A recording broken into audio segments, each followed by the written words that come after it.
You're watching CW Montana. This is the MTN 9 o'clock news. Good evening and thanks for joining us on this Halloween night. I'm Jeanelle Slade. There's a lot happening across our state. Tonight in Bozeman, what truly could have been a tragedy is now being hailed as a miracle. We'll hear from a family involved in a massive rollover. Plus, a man who trafficked a woman into Montana to perform sex acts at his massage parlors learns his fate today. But first, an American soldier from Billings comes home today. His arrival heartbreaking and unexpected. The body of 23-year-old Nathan Irish transferred from Iraq back to Dover Air Force Base in Delaware this afternoon. The U.S. Army says he died in a non-combat related incident on Sunday. Irish, described as an outstanding soldier by his superiors, he earned 6 medals during his short time in the Army, including the National Civil Defense Medal and the Army Good Conduct Medal. MTN's Jay Cohn joins us tonight with more on Sergeant Irish's final welcome home. Jay. Jeanelle, when a U.S. soldier dies overseas, there is an elaborate process and ceremony that takes place at Delaware's Dover Air Base. It's home to the Air Force Military Mortuary Affairs Operations Unit. It's where the bodies of American soldiers lost in combat are returned to U.S. soil. Reporter Mike Kelly with the USA Today Network wrote an excellent article this month about that Air Force Mortuary Affairs Unit and the soldier volunteers who work there. In Kelly's words, just ordinary people struggling to preserve a small flicker of humanity amid the carnage of war. Among their assignments, to build the soldiers' final uniform. The soldiers who work in the uniform shop want to get it right, and they work very, very hard on making sure that all of the various medals and insignias that a soldier might have been awarded during his or her career are all in place and all accurate. As I pointed out in my story, there's no room for mistakes here. This is the final journey for any soldier who's killed. Many of them said to me that this is like one of the greatest honors they could ever have in their career in the military, which really struck me because we often think of military folks as wanting to, serve overseas on the front lines, something important like that. Well, this is what they consider vitally important in their work. The body of Sergeant Nathan Irish officially arrived back to Dover Air Base around 4 o'clock this afternoon. He is among more than 6,800 U.S. military personnel and American civilians who have perished in Iraq and Afghanistan since the terrorist attacks of September 11th, 2001. Irish also among more than 2,100 Americans who have died in various war zones who have returned home to Dover Air Base, a place that Kelly describes as the unlikely bridge to America's endless wars, end quote. And although we did confirm that Sergeant Irish's body did go through what's called the dignified transfer process late today, no confirmation yet on when he'll be returning to Montana. And just one interesting side note, the Army chaplain who's assigned to that mortuary unit in Dover is Major Darren Schwartz, who is from Kalispell, Montana. We believe he was among those on hand today to offer the final welcome home to Sergeant Irish. Jeanelle, back to you. All right, thanks so much, Jay. Well, it's been about 5 months since the city of Helena laid out new rules for where medical marijuana businesses can operate. As MTN's Jonathan Amberian reports, it appears those rules are not slowing down new business. Helena city leaders say they've seen a number of new medical marijuana dispensaries opening since this spring. As of this week, 13 dispensaries are now licensed to operate in city limits. We do know that there is a demand for this type of business. We do know that there's a lot of dispensaries in Lewis and Clark County. So it would only seem natural that if there's a lot of dispensaries, a lot of the population's concentrated in the city. So it probably is a logical business decision. In May, the City Commission finalized new rules, allowing medical marijuana businesses to operate in city limits. Commissioners removed a long-standing rule banning any business that was permitted under state law but not under federal law. They voted to permit dispensaries in any commercial and industrial areas, but not within 500 feet of any school campus. Since we determined that they were legal use in the city, and with that restriction distance from schools, similar to what a bar would have, they felt that they should be treated in a similar fashion as any other general retail store.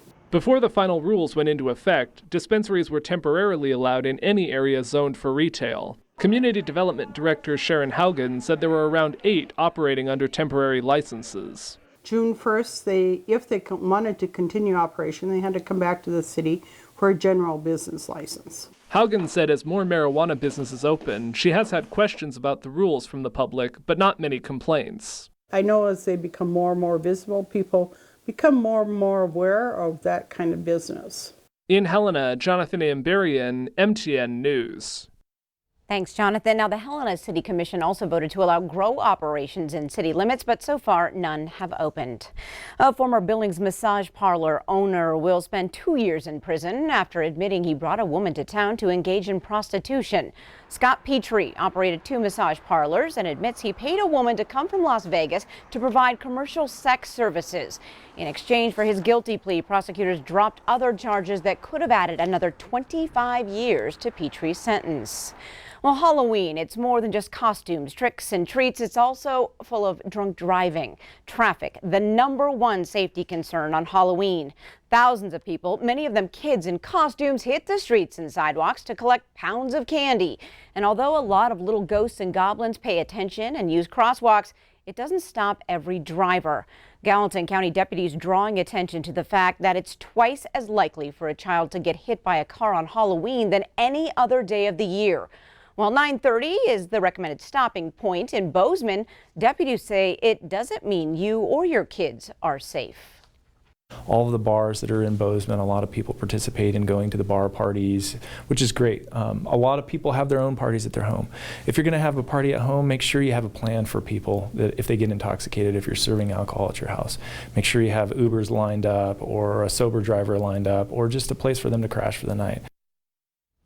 So for those kids that get to be ghouls and goblins a little bit longer tonight, please bundle up and wear reflective gear. Well, 2 weeks ago, a Montana mother and her 5 children were driving along I-90 when horror struck. MTN's Cody Boyer sat down with that mom to find out how those moments of madness turned into miracle.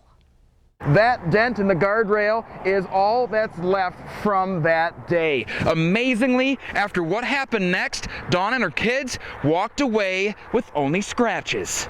When I was flying, I didn't have time to pray. It's a nightmare scenario for anyone, let alone a mother with 5 kids on board. The traffic was stopped in front of me, and I hit the brakes.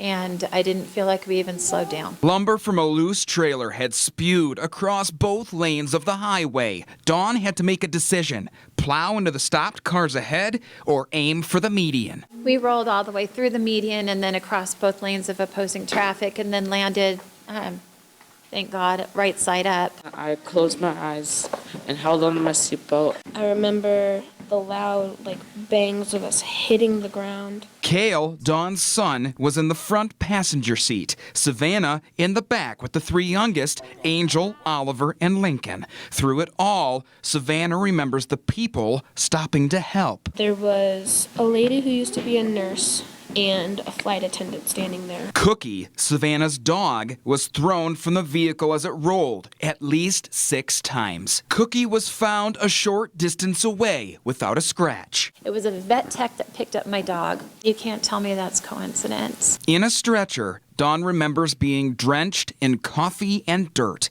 comforting little Lincoln every step of the way. I was just telling him it was okay. We're okay, honey. It's okay. Everyone was wearing their seatbelts or buckled into their car seats. As for those who stopped to help, Dawn now thinks of them, many of whom she never got to thank. God had us, and they were all angels working for him that day. In Bozeman, Cody Boyer, MTN News. All right, thanks so much, Cody. We now head up to Northwest Montana, where new owners of the iconic Big Fork Inn are making changes. MTN's Marin Sue shows us how they're bringing some heritage into the kitchen. The Big Fork Inn is now under new ownership, and there are some changes happening. But the new owners tell me not to worry. These iconic red shutters aren't going anywhere. Christopher Langwin and his business partner Francois Zanni are the new owner-operators of the Big Fork Inn. Both with backgrounds in the food industry, Langwin and Zanni were looking for a reason to move to the Flathead Valley. And then we came here to the Big Fork Inn. You couldn't ask for a cooler building in the whole world. This place is neat. While changes are happening, Langwin says structurally everything will remain the same. We didn't want to go too crazy with any of the structural stuff, obviously, because it's so, it's an iconic building. So that part we want to keep as true to form as possible. So they're focusing on sprucing up the menu, something Francois Zanni has years of experience doing. But I'm a fourth-generation culinary trained French chef.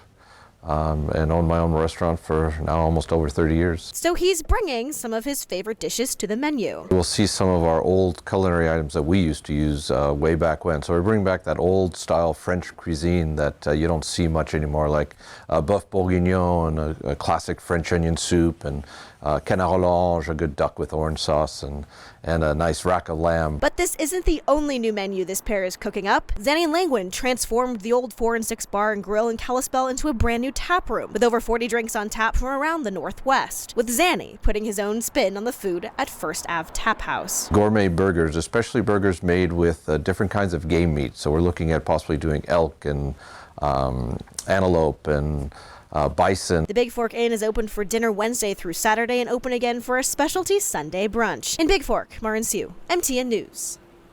Thanks, Marin. Well, for those aiming for a little more daylight and a little less chill, the fun was in downtown Billings this afternoon. The daylight trick-or-treating alternative is an annual success as kids in all sorts of costumes wander from shop to shop, filling their goodie bags to the brim. And Halloween also got started a little early today in Butte as thousands of children trick-or-treated at the annual Treat Street event. More than 50 Butte businesses and organizations handed out candy at the World Museum of Mining. And over in Helena, it was the annual trick-or-treat at the governor's mansion. This year, Governor Bullock took on the latest Toy Story theme, and those around him followed suit. And as for Lieutenant Governor Mike Cooney, he played Mr. Potato Head. And on this Halloween theme, this next story will either pique your interest or have you thinking twice before ordering a burger. But first, how's the weather, Bob? Well, Jeanelle, that cold front has moved all the way through, only this time it didn't have a great deal of moisture with it. So, yeah, we've had a couple of rain and snow showers, but not a lot. Things are starting to improve for tomorrow. We'll chat more about that coming up after the break.